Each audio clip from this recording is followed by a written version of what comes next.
Assalamualaikum everyone, welcome to Zara Foods Official. Today I am back with the brand new delicious recipe. Today's recipe is special for kids. I hope you guys like this recipe. If you like my Punjabi food videos, then definitely let me know in the comment section.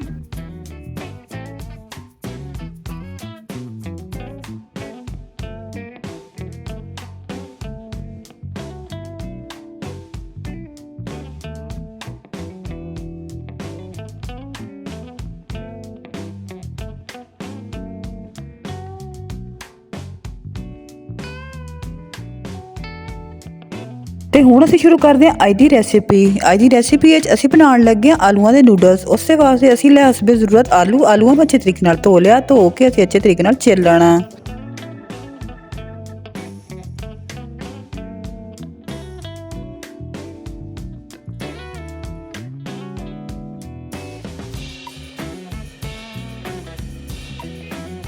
ਇਸ ਵੇਲੇ ਆਲੂ ਛਿੱਲ ਹੋ ਜਾਣ ਤਾਂ ਫਿਰ ਕਿਸੇ ਵੀ shape ਵਿੱਚ ਆਲੂਆਂ ਨੂੰ ਕੱਟ ਲੈਣਾ।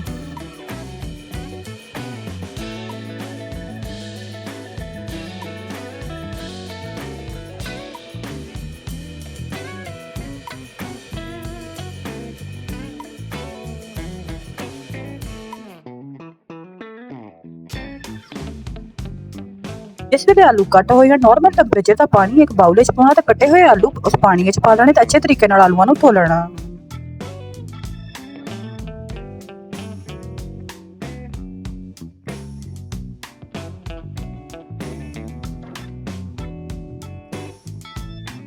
ਮੈਂ ਇੱਕ ਪੈਨ ਵਿੱਚ ਪਾਣੀ ਪਾ ਕੇ ਚੁੱਲ੍ਹੇ ਦੇ ਉੱਤੇ ਰੱਖ ਦਿੱਤਾ। ਚੁੱਲ੍ਹੇ ਦੀ ਅੱਗ ਦਰਮਿਆਨੀ ਕਰ ਦਿੱਤੀ। ਧੋਤੇ ਹੋਏ ਆਲੂ ਪੈਨ ਵਿੱਚ ਪਾ ਦਿੱਤੇ।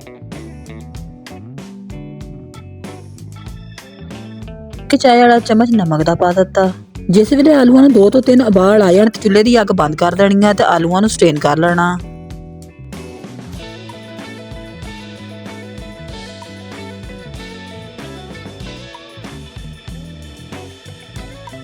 ਹੁਣ ਮੈਂ ਇੱਕ ਪੈਨ ਲਿਆ, ਪੈਨ ਦੇ ਵਿੱਚ 2 ਤੋਂ 3 ਟੇਬਲ ਸਪੂਨ ਕੁਕਿੰਗ ਆਇਲ ਦੇ ਪਾਏ। ਇੱਕ ਦਰਮਿਆਨਾ ਪਿਆਜ਼ ਲਿਆ, ਪਿਆਜ਼ ਨੂੰ ਮੈਂ ਬਾਰੀਕ ਕੱਟ ਲਿਆ ਤੇ ਆਇਲ ਦੇ ਵਿੱਚ ਸ਼ਾਮਲ ਕਰ ਦਿੱਤਾ। ਹਲਕੀ ਜਿਹੀ ਅੱਗ ਦੇ ਉੱਤੇ ਮੈਂ ਫਰਾਈ ਕਰ ਲੈਣਾ।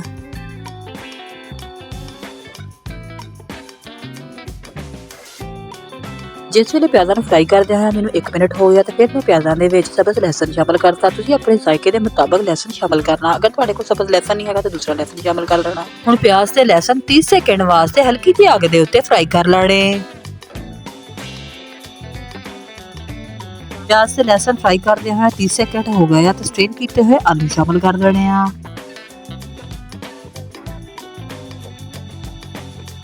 ਇੱਕ ਚਾਹ ਵਾਲਾ ਚਮਚ ਨਮਕ ਦਾ ਸ਼ਾਮਲ ਕਰ ਦੇਣਾ। 1 ਚਾਹ ਵਾਲਾ ਚਮਚ ਪਿਸੀ ਹੋਈ ਕਾਲੀ ਮਿਰਚ ਦਾ ਸ਼ਾਮਲ ਕਰ ਦੇਣਾ। 2 ਖਾਣੇ ਵਾਲੇ ਚਮਚ ਚਿੱਲੀ ਸੌਸ ਦੇ ਸ਼ਾਮਲ ਕਰ ਦੇਣੇ। 2 ਖਾਣੇ ਵਾਲੇ ਚਮਚ ਸੋਇਆ ਸੌਸ ਦੇ ਸ਼ਾਮਲ ਕਰ ਦੇਣੇ। 2 ਖਾਣੇ ਵਾਲੇ ਚਮਚ ਟਮਾਟੋ ਕੈਚਅਪ ਦੇ ਸ਼ਾਮਲ ਕਰ ਦੇਣੇ।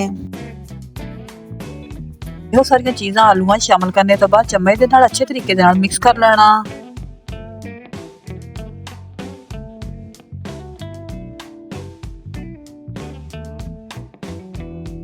ਅਲਹਮਦੁਲਿਲਾ ਆਲੂਆਂ ਦੇ ਨੂਡਲਸ ਤਿਆਰ ਆ। ਸਰਵਿੰਗ ਟ੍ਰੇ 'ਚ ਪਾ ਕੇ ਖਾਣੇ ਵਾਸਤੇ ਪੇਸ਼ ਕਰ ਸਕਦੇ ਹਾਂ।